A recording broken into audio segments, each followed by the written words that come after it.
I'd like to, before we bring Amber on, I'd like to just say a few words about Amber Jayanti. She's an author. First of all, she wrote Tarot for Dummies for the from the popular Dummy for Dummies franchise, and she is also a Kabbalist as well. And tonight we're going to talk about how to blend Kabbalah into tarot in order to get a better result from your own personal tarot reader. You can find her over at www.practicalmystic.com, and I believe we have her. Hello, Amber. How are you? Excellent. Thank you. Delighted to be here with you simultaneously on the West Coast and East Coast at the same time. And my website has got a dash. It's practical-mystic.com. Forgive me, that's exactly right. You are forgiven. a small detail, but very important. And of course, there aren't very too many, important. Yes.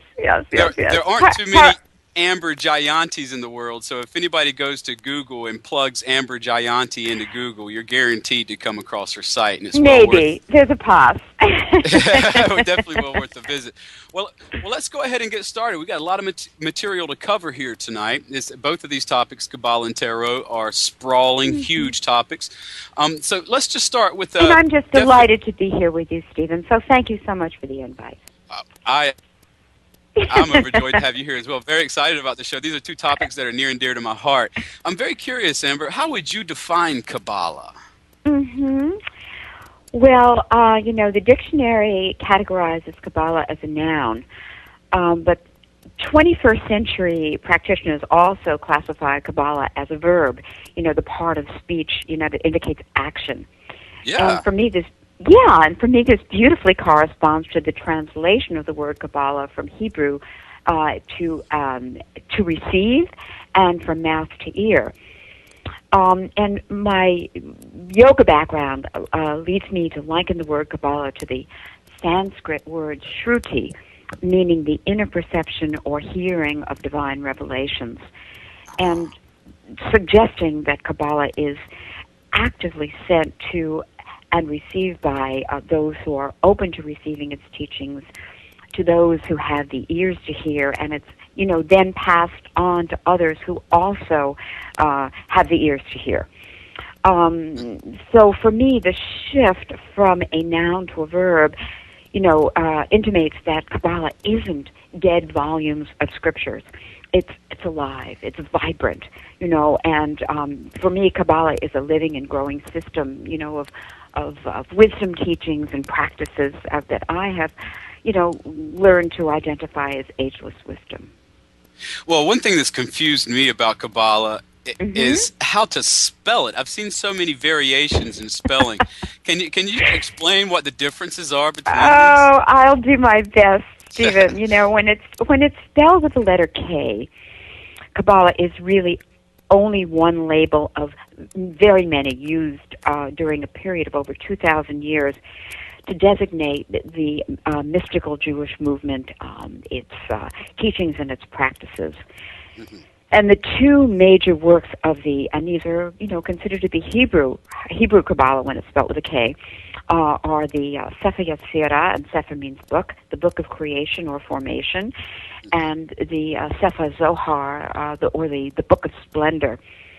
And what else can I tell you here? Yes, the Sefer Yetzirah was written in Arabic, and it was found in Egypt somewhere between 6 to 800 A.D., and it was really once thought to have been written by the ancient Jewish patriarch Abraham. But its true author, remains a mystery. The Zohar, or the Book of Splendor, was written by Rabbi Moses de Leon in the mid to late 12th century, and it was once purported, interestingly, to have been a collection of writings of one of the very, very, very earliest, and perhaps the first known Kabbalist, named Rabbi Shimeon ben Yochai, from about 150 A.D. And there is also one other piece to this, one other work which I consider to be especially significant, and it's called the Book of Brightness, or the Sefer HaBahir, and of unknown origin, and it surfaced in southern France in the late 12th century, and although it is generally considered by the Hebrew Kabbalists to be unimportant, to me it is the first known written reference and mention to a sacred tree, and the work that describes the 10 spheres of the Tree of Life as vessels of divine light. So I guess here it's essential to say that the Hebrew Kabbalah is not strictly kosher. I hope to get a laugh on that. It was influenced by the Mutazila, the rationalist school that emerged in Persia around the 8th to the 10th century, and also the Gnostic heresies. As well interesting.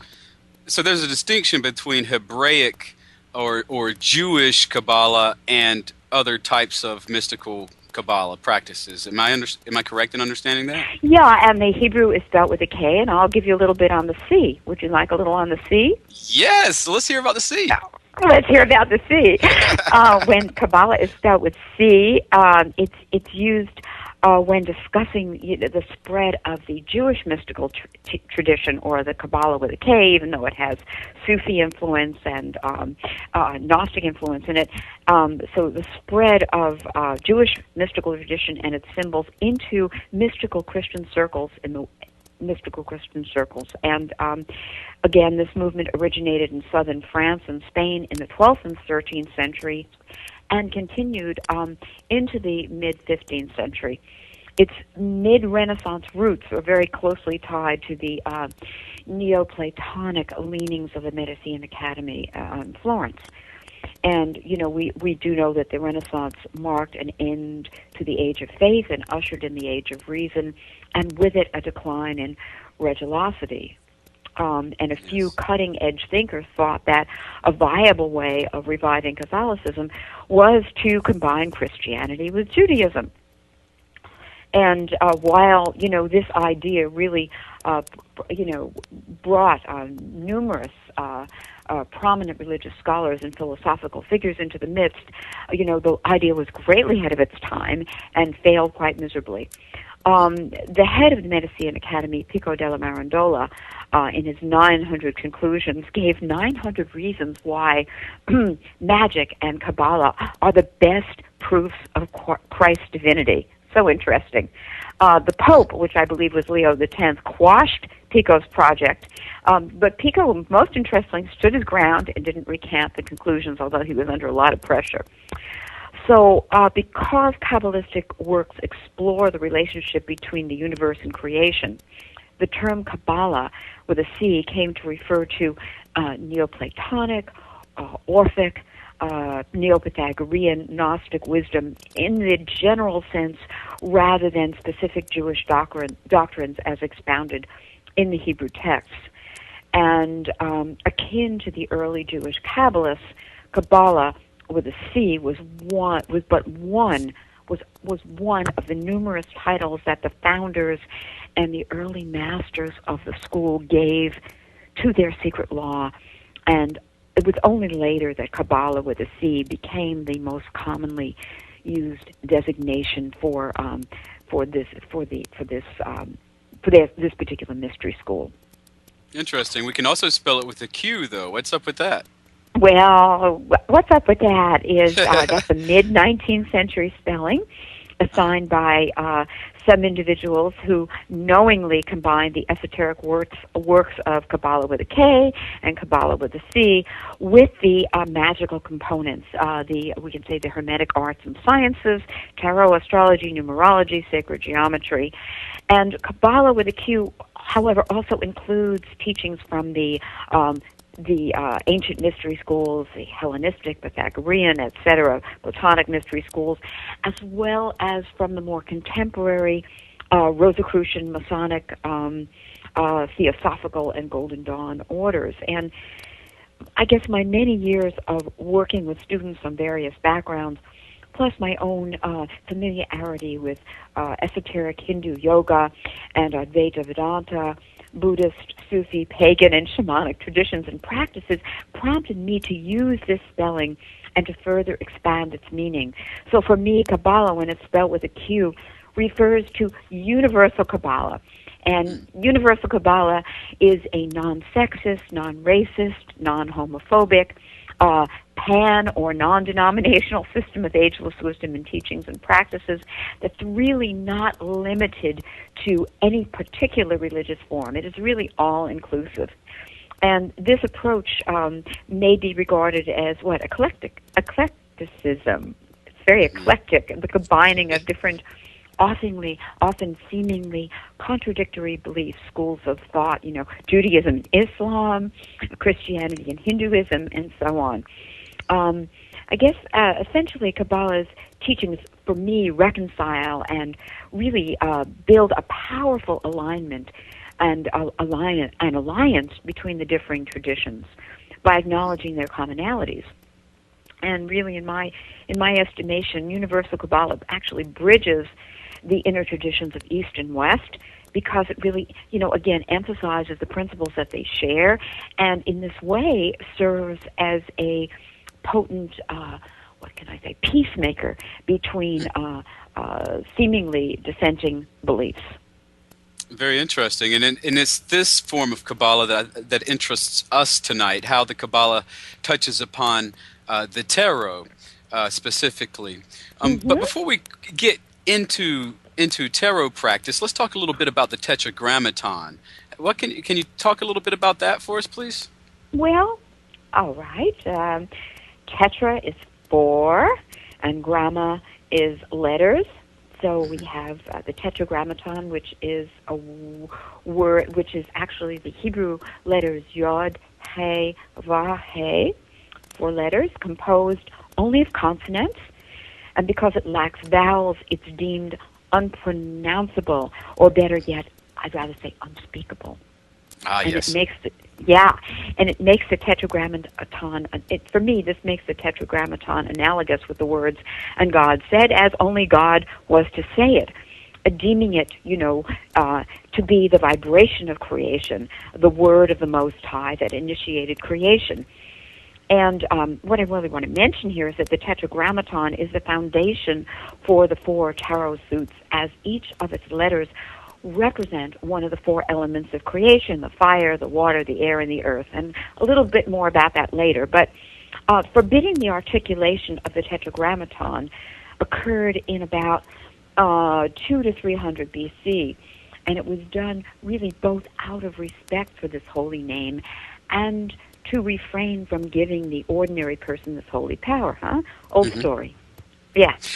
Yeah, that seems to be the idea, that if you can pronounce someone's name, you have a power over them. In the times of Jesus, for example, there were a lot of miracle workers who were accused of being charlatans because they were manipulating the Tetragrammaton somehow. Am I right about that, or am I misunderstanding? I would say yes. There are some real interesting legends around it, which I'll go into in a second, but what I'd like to do is actually pronounce the Tetragrammaton. Actually, should I be worried here, Amber? Let's Is anything chant bad going to happen to me? Oh, it can chant it. I mean, let's see if I can. So the Tetragrammaton also, interpreted as Yahweh or Yod-He, Yahweh or Jehovah, can be pronounced or enunciated or chanted this way.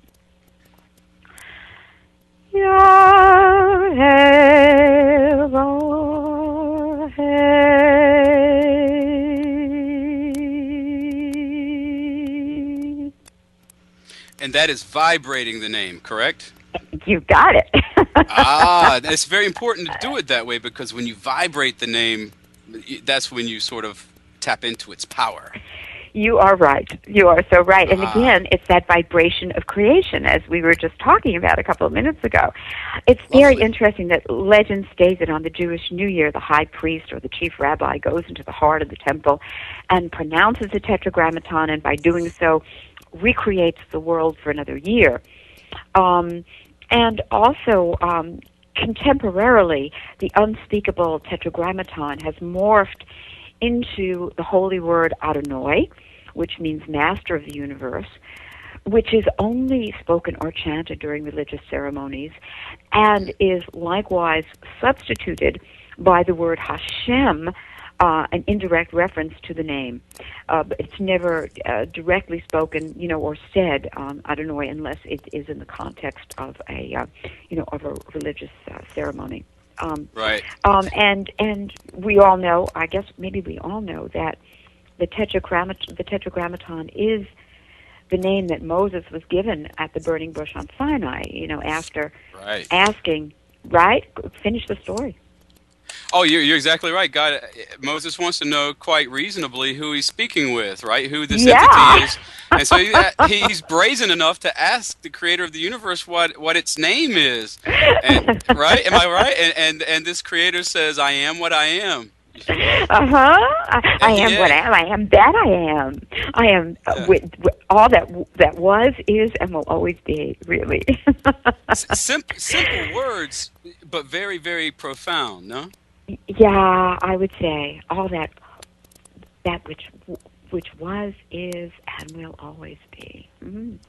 So Kabbalah, there are a couple of terms. This is all in the way of background here. There are a couple of terms in Kabbalah: the macro-prosopos, I think, and then the micro-prosopos. The gist here is that Kabbalah concerns itself with life on a grand scale, but also life on a microscopic scale too. Yes. Right. Yeah. I mean, Kabbalists like myself really embrace the law of synchronicity, parented by the science of subatomic particle physics and quantum mechanics, the theory of relativity, the law of synchronicity that says all events and things are tied together in an unbroken wholeness, suggesting that life is not really a series of random events. It's an expression of a deeper order, which is sometimes called one world or unus mundus. And I guess most simply, there is a unifying, underlying reality that everything emerges from and returns to, and this idea really shifts my egocentric thinking, both consciously and unconsciously, to this greater wholeness, this universal view of the life process, that regards all phenomena as interwoven, microcosm, macrocosm. My mentor, Joseph Nolan, succinctly stated, what did he say? Joseph said, Kabbalah is a system that affirms the universal structure of all life in its myriad forms, from the largest universe to the smallest, to the atom, and is a revolving system of satellites around a center. And furthermore, fractal geometry's repetitive patterns provide a scientific framework for this ages-old principle. The Hermetic dictum, what? As above, so below, as below, so above. What is it? The Masoretic version of Genesis, says, and God said, let us make man in our image after our likeness. So I guess there it is. Fascinating. Well, you regard the Kabbalistic tree of life and the tarot to be the basis of a mystery school tradition. Would you mind elaborating on that, please? Well, I guess as I am continuing to learn and experience, the Kabbalistic tree of life and tarot and its pathways are the foundation of said ancient mystery school tradition. Mysteries ask for solutions, and the Kabbalistic mystery school offers clues to help solve the mysteries, what mystifies and puzzles and confounds us about life and death. And I guess I'm not going to guess, for me, all life situations may be perceived as a set of pictures. And the Kabbalistic tree of life and tarot are picture symbols that represent universal and natural laws, truths, and principles. And in the Kabbalistic mystery school tradition, the tarot cards are called keys. And these unique keys unlock doors, helping the key holder or card holder, the card holder, I love it, to better perceive the greater mystery or reality embedded, encoded within daily living. These keys have assisted many to find and to follow their spiritual path. And, aligned with the true mystery school tradition, the study of Kabbalah is not about searching for the way or adopting another's way. It's really about finding and following one's own way through life to the heart of the universe and one's soul spirit self. And in that sense, the Kabbalistic mystery school is really a pathless path that does not tell students what to do. It offers these pictorial guidelines or clues rather than exact formulas, and these clues are given to, for us to better our lives and our outlook and the world around us. And I guess, of course, these guidelines are something that only the spiritual aspirant knows if and when and how he or she, are ready to bring them into their life. Now, these keys you're talking about, these pictorial guides, you're referring to the major arcana of the tarot now. That's right, I am. So everybody listen up now. In your tarot decks at home, in your the major arcana, the pictorial cards, these are actually keys. And everything we're talking about here is the process. These can be measured, perhaps, or shown by the tarot cards. Correct, Amber? Well, through study and intuition, certainly one starts to discover the meaning of those cards. And, we have these life situations, Stephen, and the art of this and the science of this is, for me, learning how to look at these mundane situations and to be able to, if I pick a card, that I'm looking for, some guidance, some inspiration, regard to the situation, to overlay these, these universal principles, to be able to key into what the card holds, so I can better understand this mundane situation, or what I call it transforming the mundane into the mystical, by using these cards to elevate or expand my perception or a student's perception. Okay. Well, in order to begin using Kabbalah effectively with the tarot deck, one probably needs to understand a little bit about the Tree of Life. Now, what is that?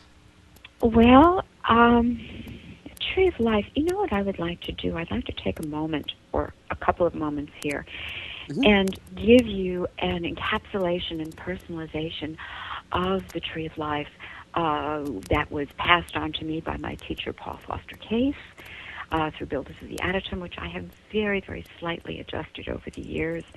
And, it really, again, is an encapsulation and personalization of the 10 basic principles linked to the 10 spheres of Sephira on the tree, from which, the Kabbalistic Tarot originates. So do we have a couple of minutes to do this?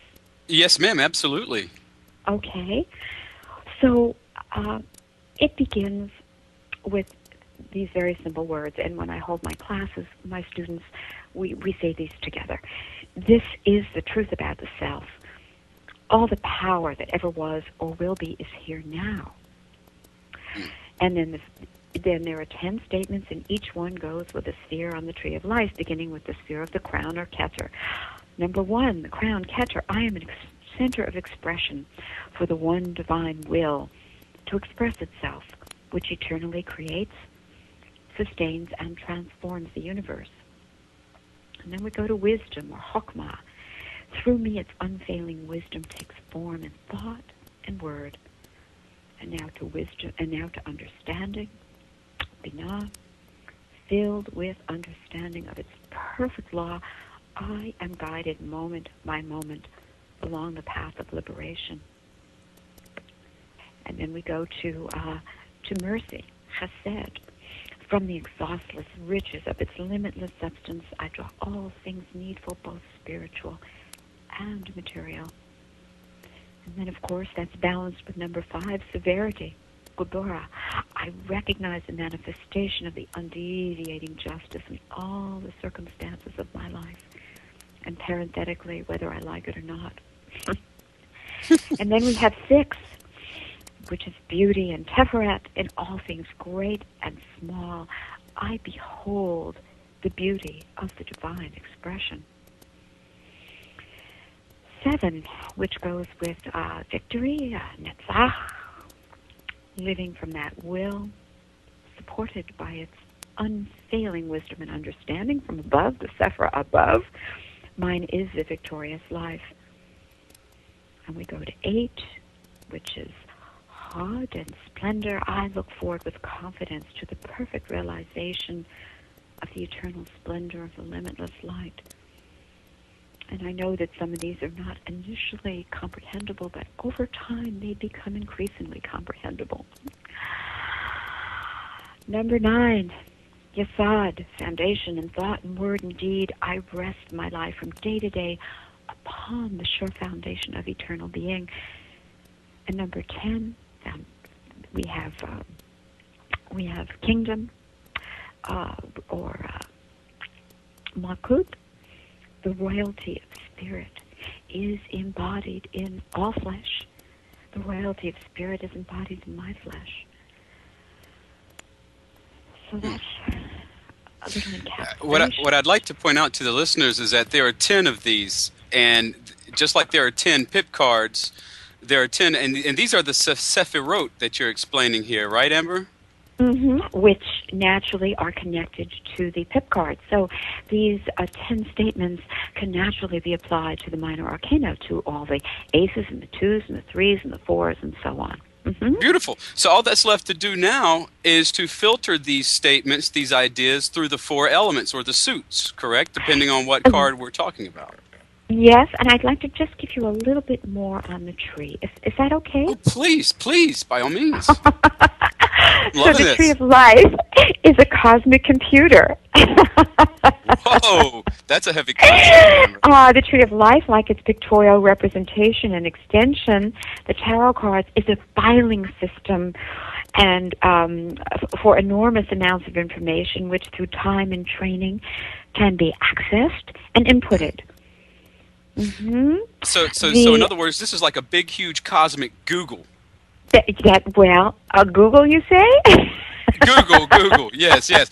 Google, some sort of a search engine, some sort of engine where I can find some clarity on that. Yes, of course. The Tree of Life really isn't it. Go ahead, Stephen. I'm sorry. Oh no! I was just sort of flabbergasted me because I've never heard such an apt analogy. It's just flabbergasting. Isn't it lovely? I love it. Yes. You know, I mean, there it is. It just nails it. At least, the Tree of Life is a map of the involution from the top to the bottom, and evolution from the bottom of top to the top of consciousness, while we live in the physical world and body, and as such, depicts the building blocks for all of creation. In other words, this glyph, this Tree of Life, is a mathematical and diagrammatic history of the evolution of life and human consciousness. It's a graphic presentation to the human mind of the interactions that occur between universal and personal consciousness.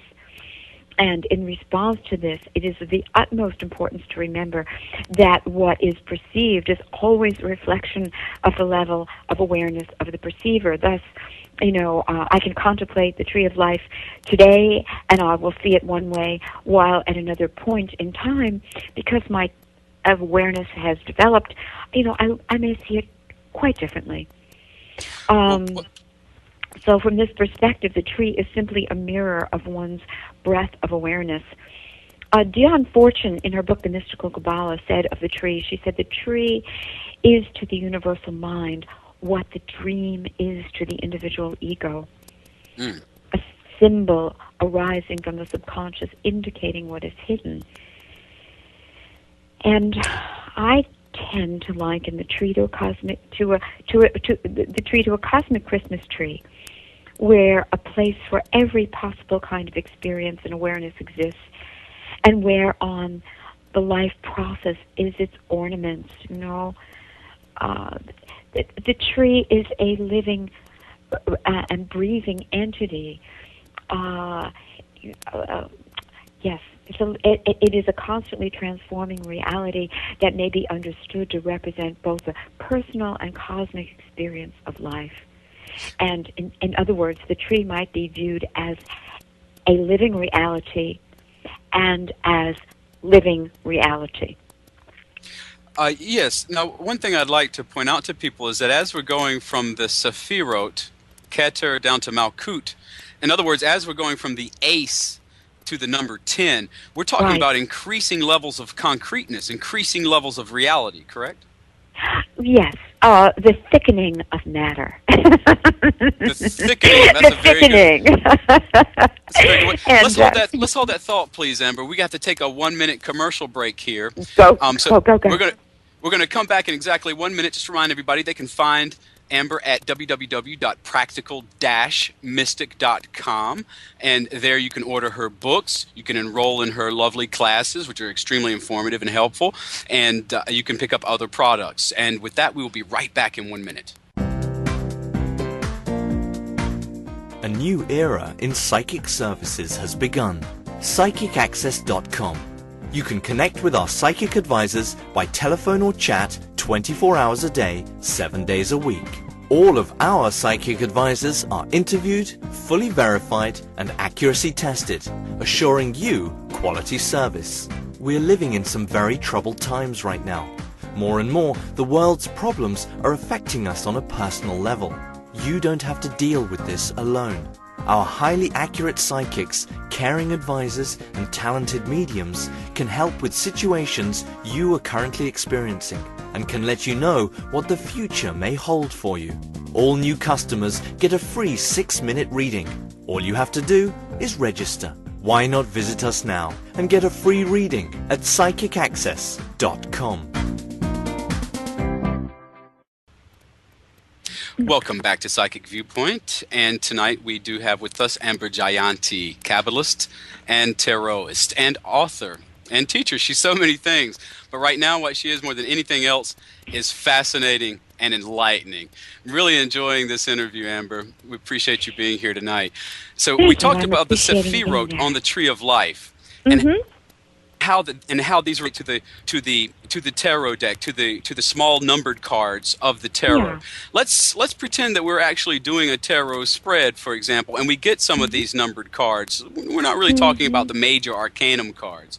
But we get some of the smaller pip cards. What does some of this? What does this make you think when you see these smaller cards? And how do you go about attaching them to the Tree of Life or? Well, I think what I'd like to do is talk about. Yeah, okay. A lot of study, a lot of study, and a lot of intuition.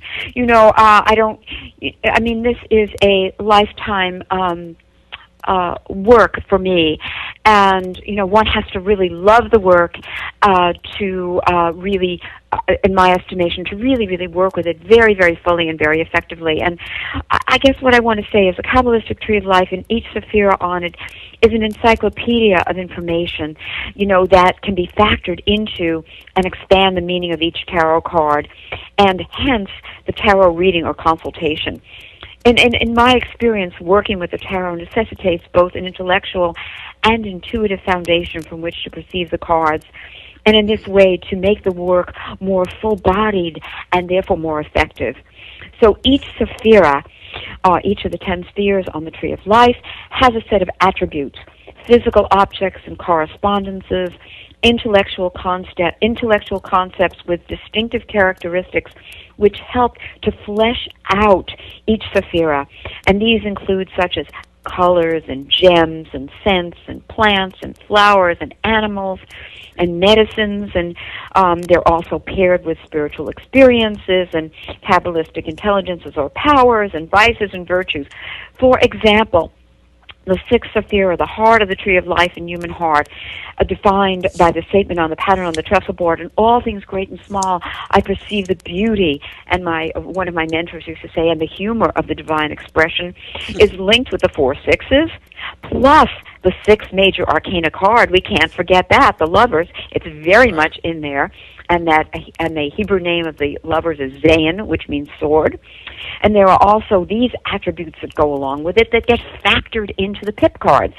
The number 6, the color yellow, the jewel, which is topaz, and the yellow diamond, the frankincense, the acacia tree, the oak tree, the gorse tree, the sunflower, the phoenix, the lion, the spider, and the drug of alcohol, which I think is so appropriate, you know. Yeah. I mean, or the medicine. I mean, really, alcohol is a medicine, you know, of course, in taken as a sacrament.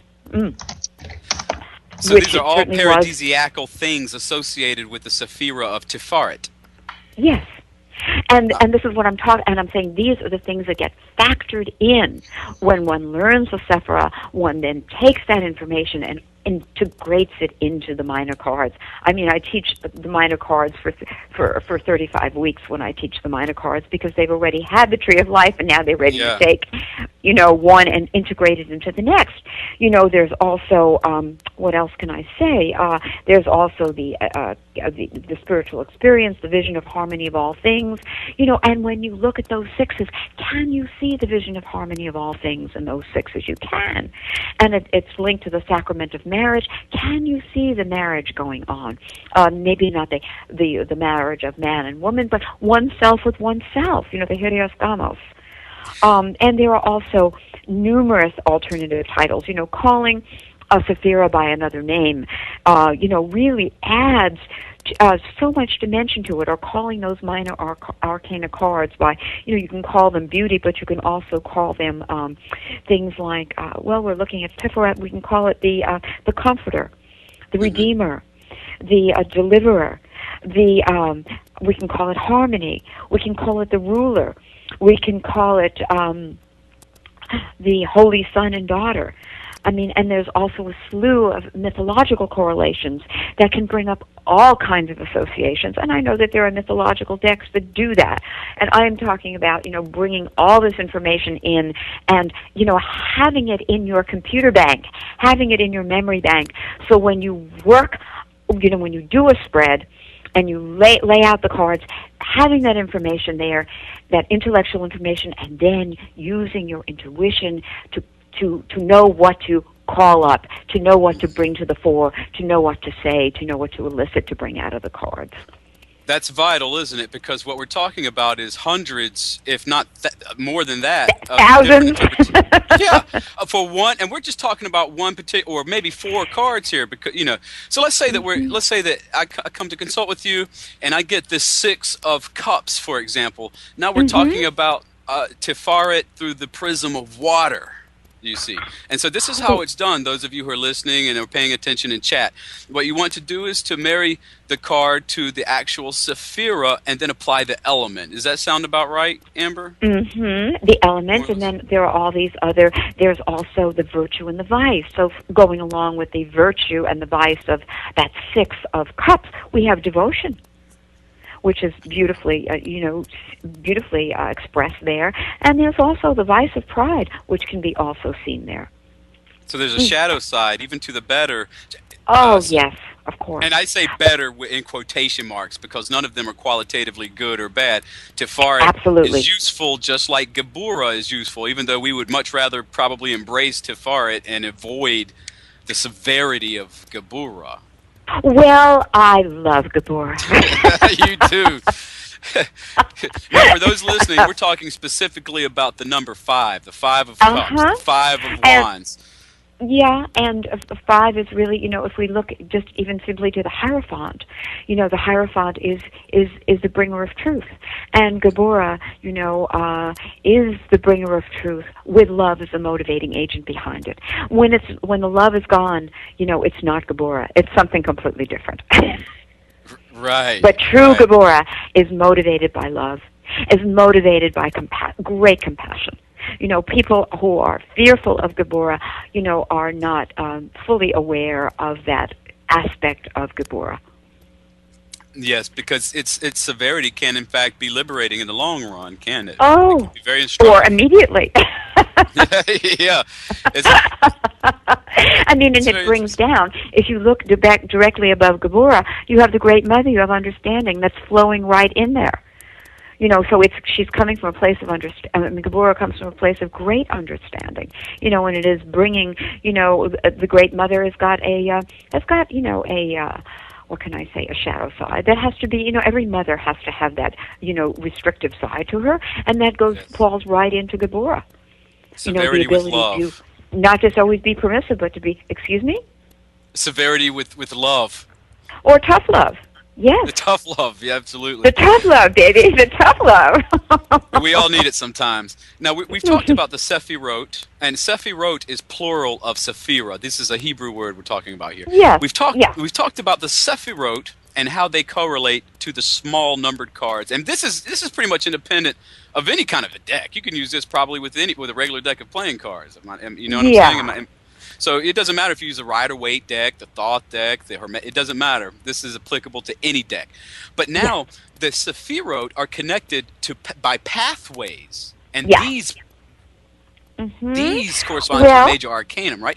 What can you tell us about those pathways? This has been something that sort of confused me. All right. I'll talk a little bit about the Sephira, and then I'll talk about the pathways, because we need both. The primary difference between a Sephira and a path is that each sphere or Sephira represents a step in the overall or in the general involutionary process, the condensing or thickening of matter from the plane of spirit on the tree of life at the top to the physical plane on the tree's bottom. Conversely, each sphere or Sephira also represents a step in the general evolutionary process, the decondensing or thinning of matter when proceeding from the tree's bottom on the physical plane to the spiritual plane on the tree's top. I regard the tarot cards originally to be Hebrew letters. So these tarot cards on the tree's pathways running between the connecting spheres to be the personal experiences one has when moving to and from one Sephira or to and from one particular facet of awareness and another. Very interesting.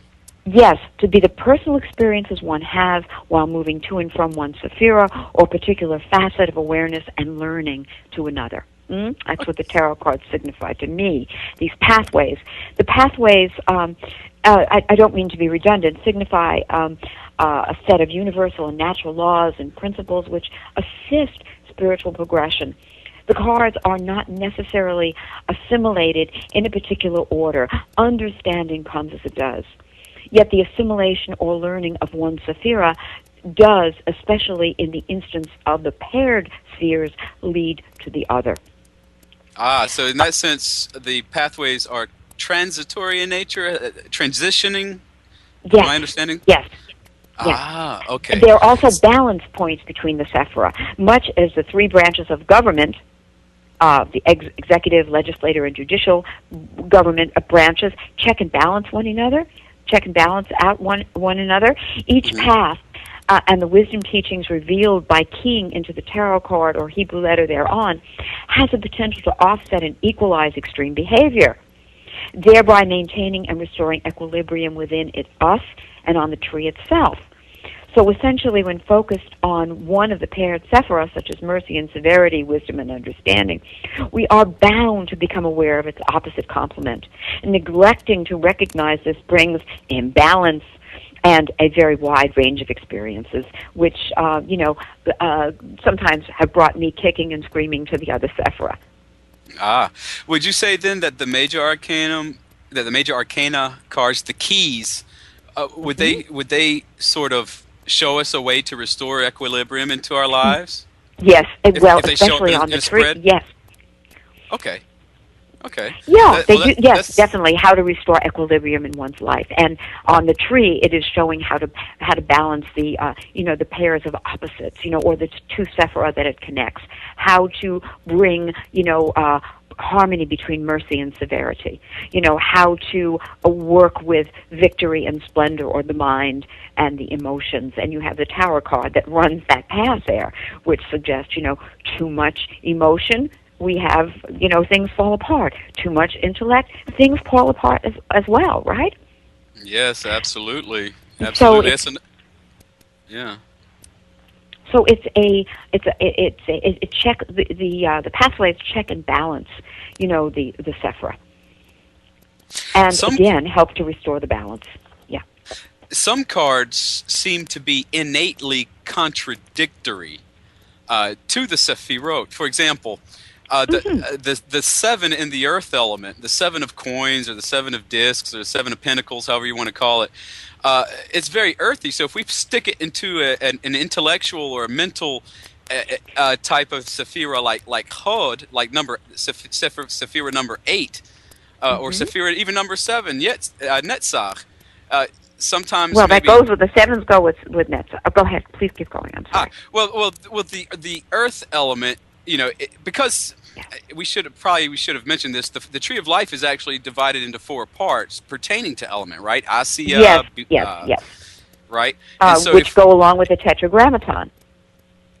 So they correspond to the 4 letters in the whole. That's right. The name. elements each correspond to a letter on the tetragrammaton. The yods are the wands, and the hay, the second letter is the cups, and the vav is the swords, the air element, and the final hay is the pentacles. And I could give you a little bit more about that. Yes, no, maybe. This is very heady stuff. It's all very, very, very... The 4 Kabbalistic worlds, which are really... We're working with these 4 worlds all the time. So you were saying if something seems to fall into a contradictory place, or a contradictory... say that again. Say what you were saying again, please, Stephen. Well, it seems to me, for example, that some... Yeah. And some elements, for example, the earth element, earth cards, pentacles, for example, it might not fit so well in that part of the tree of life that's designated for air, the airy part of the tree of life. Do you see what I'm driving at? Well, or it may suggest that one needs to lighten up. Too serious. Too serious. Preponderance of certain numbers or certain elements. I mean, all the signs of the zodiac. I look at, if there is a preponderance of numbers or elements, I look at the quality that they are pointing at developing, the quality or qualities that they're pointing at developing, rather than, any kind of a prediction seasonally or planetarily or anything like that. That's my tendency. I know that sometimes people like to see, sevens, maybe 7 weeks, 7 months, whatever. But I think, that we must look at, the underlying principles, of the cards that are there. What is that? What is that? What are the principles that are coming to the fore there? What are they trying to point out? Why do I have so many sevens? Am I learning about my emotionality, and perhaps how to take my emotions and channel them and bring them into some kind of a physical a form. If there's a lot of earth there, some type of a physical manifestation. Take my creativity and bring it, channel it into a physical form. Oh my, that's just really fascinating, and it never fails to amaze me how pertinent the tarot is for anybody's specific situation, and a lot of it is thanks to this tree of life and these Kabbalistic principles that underlie the tarot. And in fact, the Kabbalah, for a lot of occultists, they believe that the Kabbalah is the source of the tarot. Yeah.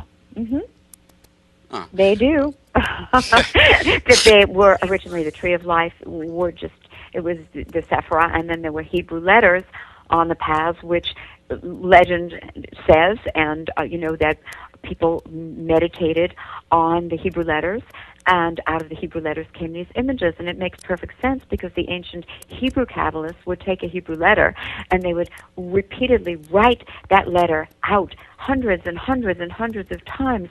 And by writing out that letter and repeating the letter, the meaning of the letter would become revealed to them.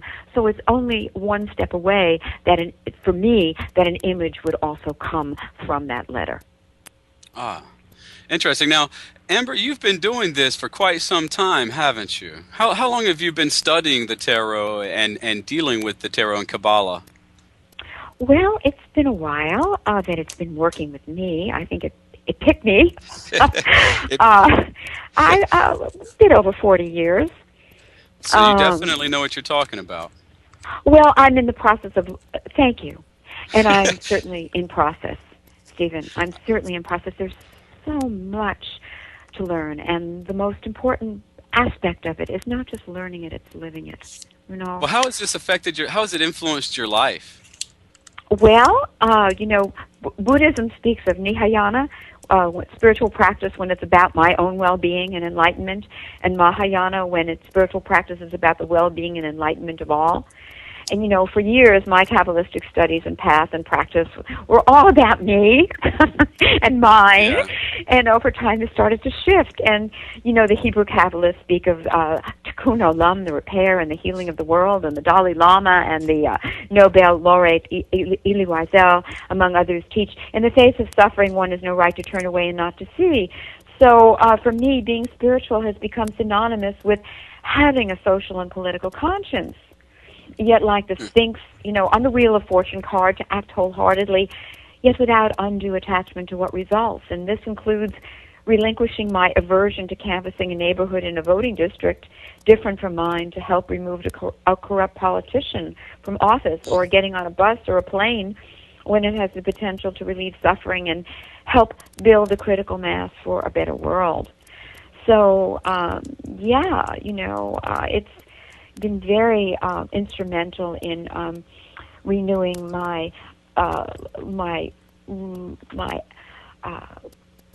willingness and my desire to do whatever I can to input the critical mass and make the world a better place for everybody. And I that's think lovely. In time, I think it does that. It's just an evolutionary process. Well, Amber, I wish we had another hour to talk about these things. Unfortunately, our time has run out too soon. Time is out. We've had so much fun.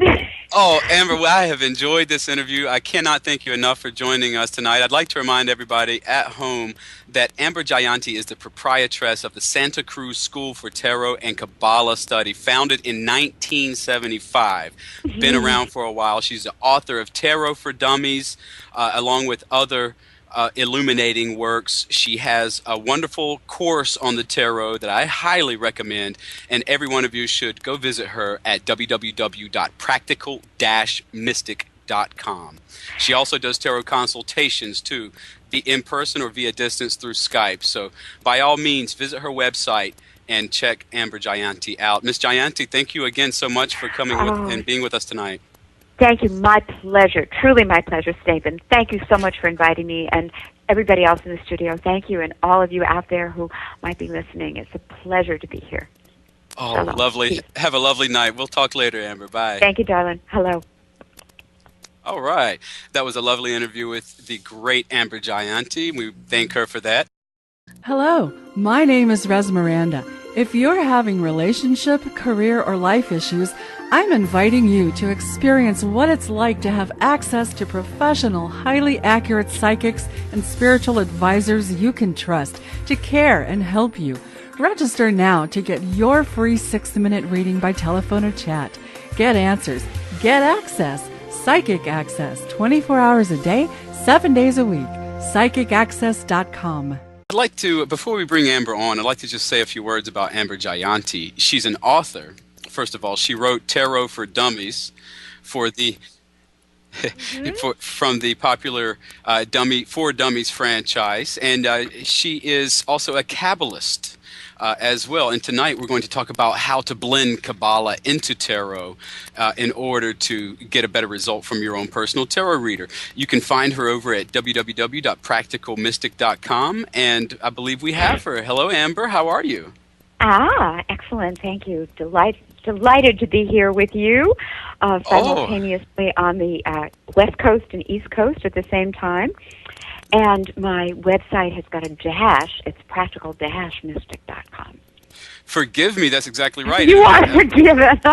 a small detail, but very important. And of course, there aren't too many. Very important, yes. There aren't too many Amber Jayantis in the world, so if anybody goes to Google and plugs Amber Jayanti into Google, you're guaranteed to come across her site. And it's maybe. There's a pass. Definitely well worth a visit. Well, let's go ahead and get started. We got a lot of material to cover here tonight. Both of these topics, Kabbalah and Tarot, are sprawling, huge topics.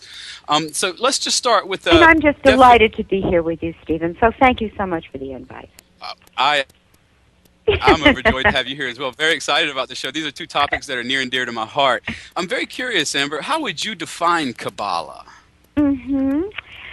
Well, the dictionary categorizes Kabbalah as a noun, but 21st century practitioners also classify Kabbalah as a verb, the part of speech, that indicates action. Yeah. And for me, this beautifully corresponds to the translation of the word Kabbalah from Hebrew to receive, and from mouth to patriarch Abraham. But its true author, remains a mystery. The Zohar, or the Book of Splendor, was written by Rabbi Moses de Leon in the mid to late 12th century, and it was once purported, interestingly, to have been a collection of writings of one of the very, very, very earliest, and perhaps the first known Kabbalist, named Rabbi Shimeon ben Yochai, from about 150 A.D. And there is also one other piece to this, one other work which I consider to be especially significant, and it's called the Book of Brightness, or the Sefer HaBahir, and of unknown origin, and it surfaced in southern France in the late 12th century, and although it is generally considered by the Hebrew Kabbalists to be unimportant, to me it is the first known written reference and mention to a sacred tree. And the work that describes the 10 spheres of the Tree of Life as vessels of divine light. So I guess here it's essential to say that the Hebrew Kabbalah is not strictly kosher. I hope to get a laugh on that. It was influenced by the Mutazila, the rationalist school that emerged in Persia around the 8th to the 10th century, and also the Gnostic heresies, as well as interesting. So there's a distinction between Hebraic or Jewish Kabbalah and other types of mystical Kabbalah practices. Am I correct in understanding that? Yeah, and the Hebrew is spelled with a K, and I'll give you a little bit on the C. Would you like a little on the C? Yes, let's hear about the C. Let's hear about the C. When Kabbalah is spelled with C, it's used when discussing the spread of the Jir. And my yoga background leads me to liken the word Kabbalah to the Sanskrit word Shruti, meaning the inner perception or hearing of divine revelations, and suggesting that Kabbalah is actively sent to and received by those who are open to receiving its teachings, to those who have the ears to hear, and it's then passed on to others who also have the ears to hear. So for me, the shift from a noun to a verb intimates that Kabbalah isn't dead volumes of scriptures. It's alive. It's vibrant. And for me, Kabbalah is a living and growing system. Of wisdom teachings and practices that I have, learned to identify as ageless wisdom. Well, one thing that's confused me about Kabbalah is how to spell it. I've seen so many variations in spelling. Can you explain what the differences are between these? Oh, I'll do my best, Stephen. When it's spelled with the letter K, Kabbalah is really only one label of very many used during a period of over 2,000 years to designate the mystical Jewish movement, its teachings and its practices. And the two major works of and these are, considered to be Hebrew Kabbalah when it's spelled with a K, are the Sefer Yetzirah, and Sefer means book, the Book of Creation or Formation, and the Sefer Zohar, the Book of Splendor. And what else can I tell you here? Yes, the Sefer Yetzirah was written in Arabic, and it was found in Egypt somewhere between 6 to 800 A.D., and it was really once thought to have been written by the ancient Jewish mystical tradition, or the Kabbalah with a K, even though it has Sufi influence and Gnostic influence in it. So the spread of Jewish mystical tradition and its symbols into mystical Christian circles and again, this movement originated in southern France and Spain in the 12th and 13th century and continued into the mid-15th century. Its mid-Renaissance roots are very closely tied to the Neoplatonic leanings of the Medicean Academy in Florence. And, we do know that the Renaissance marked an end to the age of faith and ushered in the age of reason, and with it a decline in religiosity. And a few cutting-edge thinkers thought that a viable way of reviving Catholicism was to combine Christianity with Judaism. And while, this idea really, brought numerous prominent religious scholars and philosophical figures into the midst, the idea was greatly ahead of its time and failed quite miserably. The head of the Medicean Academy, Pico della Mirandola, in his 900 conclusions, gave 900 reasons why magic and Kabbalah are the best proofs of Christ's divinity. So interesting. The Pope, which I believe was Leo X, quashed Pico's project, but Pico, most interestingly, stood his ground and didn't recant the conclusions, although he was under a lot of pressure. So because Kabbalistic works explore the relationship between the universe and creation, the term Kabbalah with a C came to refer to Neoplatonic, Orphic, Neo-Pythagorean, Gnostic wisdom in the general sense rather than specific Jewish doctrines as expounded in the Hebrew texts. And akin to the early Jewish Kabbalists, Kabbalah with a C was one of the numerous titles that the founders and the early masters of the school gave to their secret law, and it was only later that Kabbalah with a C became the most commonly used designation for this particular mystery school. Interesting. We can also spell it with a Q, though. What's up with that? Well, what's up with that is that's a mid-19th century spelling assigned by some individuals who knowingly combined the esoteric works of Kabbalah with a K and Kabbalah with a C with the magical components, we can say the Hermetic arts and sciences, tarot, astrology, numerology, sacred geometry. And Kabbalah with a Q, however, also includes teachings from the ancient mystery schools, the Hellenistic, Pythagorean, etc., Platonic mystery schools, as well as from the more contemporary Rosicrucian, Masonic, Theosophical, and Golden Dawn orders. And I guess my many years of working with students from various backgrounds, plus my own familiarity with esoteric Hindu yoga and Advaita Vedanta, Buddhist, Sufi, pagan, and shamanic traditions and practices prompted me to use this spelling and to further expand its meaning. So for me, Kabbalah, when it's spelled with a Q, refers to universal Kabbalah. And universal Kabbalah is a non-sexist, non-racist, non-homophobic, pan or non-denominational system of ageless wisdom and teachings and practices that's really not limited to any particular religious form. It is really all inclusive.